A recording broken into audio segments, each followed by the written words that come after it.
सुप्रभात प्रिय विद्यार्थियों, कक्षा 6 हिंदी विषय में आप सभी का स्वागत है।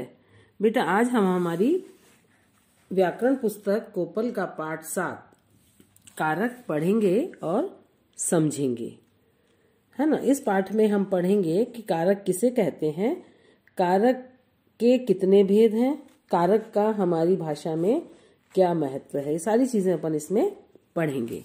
अब देखिए, जो अवतरण है, जो टॉपिक, इसको अपन पढ़ के देखते हैं जरा। जंगल एक गुफा थी, गुफा एक शेर रहता था। एक दिन शेर सो रहा था, तभी बिल एक चूहा निकला। वह शेर नाक कूदने लगा। शेर नींद खुल गई, वह गुस्से आ गया। उस चूहा पकड़ लिया और खाने तैयार हो गया। अब उपयुक्त वाक्यों में कुछ कमियां हैं जिससे अनुच्छेद समझ में नहीं आ रहा है, लेकिन हम इसको वापस पढ़ेंगे। पुनः पढ़िए।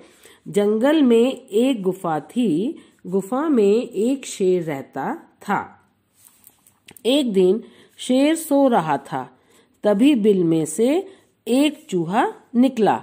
वह शेर की नाक पर कूदने लगा। शेर की नींद खुल गई, वह गुस्से में आ गया। उसने चूहा पकड़ लिया और खाने को तैयार हो गया। अब अनुच्छेद को हमने पूरी तरह से समझ लिया है, और यह उन शब्दों चिन्हों के प्रयोग से सही हुआ है जो संज्ञा अथवा सर्वनाम का संबंध वाक्य के अन्य शब्दों के साथ बताते हैं। इन्हें हम क्या कहते हैं बेटा? कारक, परसर्ग अथवा विभक्तियां कहा जाता है। तो संज्ञा अथवा सर्वनाम के जिस रूप से उनका संबंध वाक्य के अन्य शब्दों के साथ प्रकट करते हैं, उन्हें कारक कहते हैं, है ना। अब जिन चिन्हों के माध्यम से इन संबंधों का पता चलता है, उन्हें परसर्ग अथवा विभक्तियां कहा जाता है। अब ये तो अपन ने पढ़ लिया कि परसर्ग किसे कहते हैं, कारक किसे कहते हैं, है ना। जो शब्दों को जोड़ते हैं, संज्ञा सर्वनाम को वाक्यों के अन्य शब्दों से जोड़ते हैं, उन्हें हम कारक कहते हैं।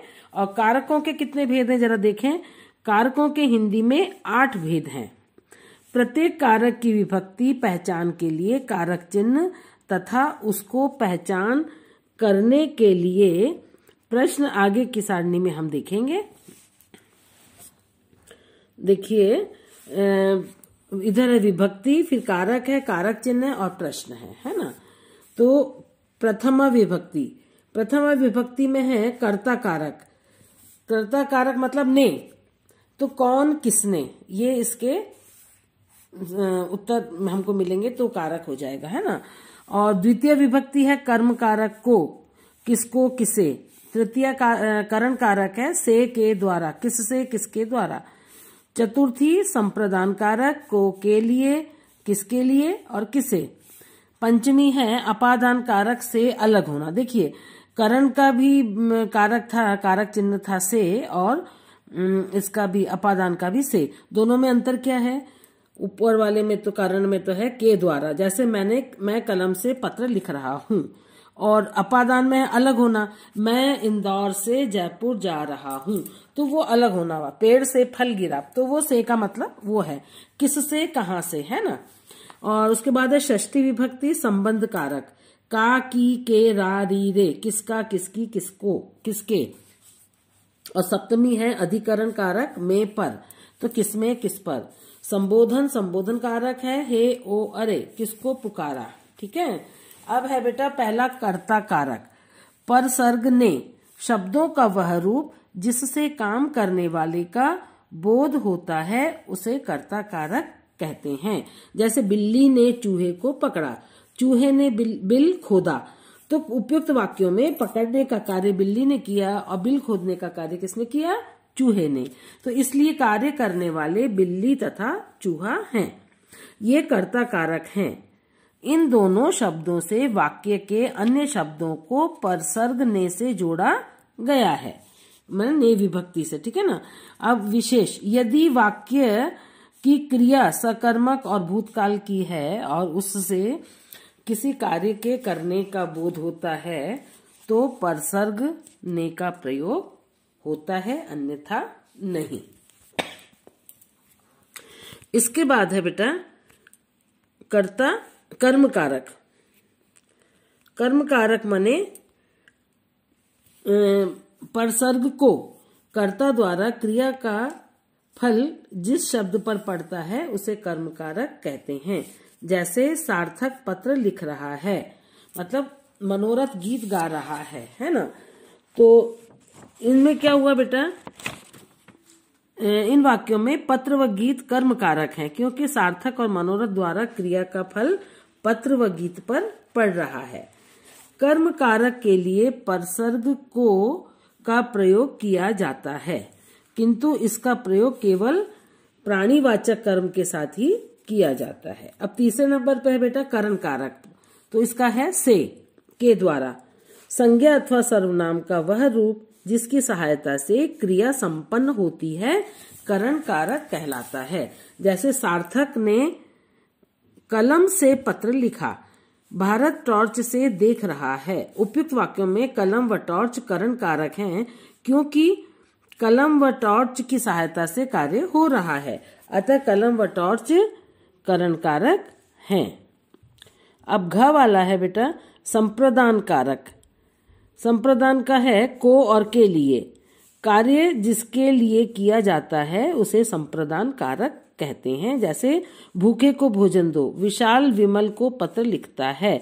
तो इनमें भोजन भूखे को दिया जाता है तथा पत्र विमल के लिए लिखा जाना है, अतः भूखा और विमल संप्रदान कारक हुए, है ना। अंग वाला है अपादान कारक। परसर्ग से अलग होने के लिए। अब इसमें क्या है, संज्ञा और सर्वनाम का वह रूप जिससे एक वस्तु से दूसरी वस्तु से अलग होने का भाव प्रकट हो उसे अपादान कारक कहते हैं। जैसे पेड़ से पत्ते गिरते हैं, पौधे से फूल मत तोड़ो। आया समझ में?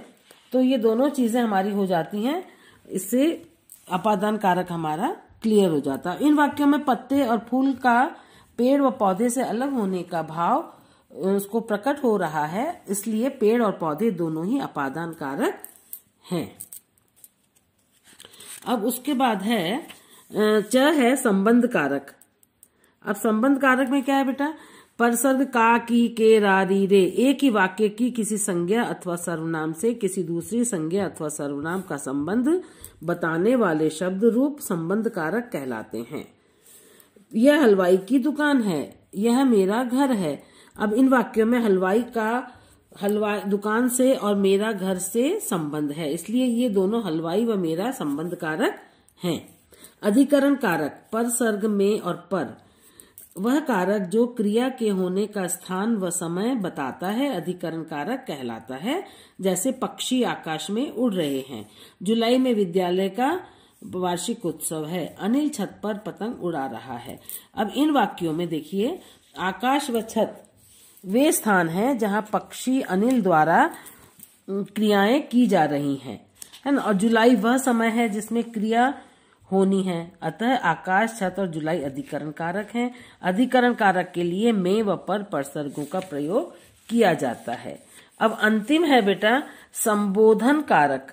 संज्ञा अथवा सर्वनाम का वह रूप जिससे किसी को संबंधित किया जाता है वह संबोधन कारक कहलाता है। अरे सौरभ इधर आओ, हे अंशुल सुनो। अब इन वाक्यों में सौरभ व अंशुल को संबोधित किया जा रहा है, तो ये दोनों संबोधन कारक हैं।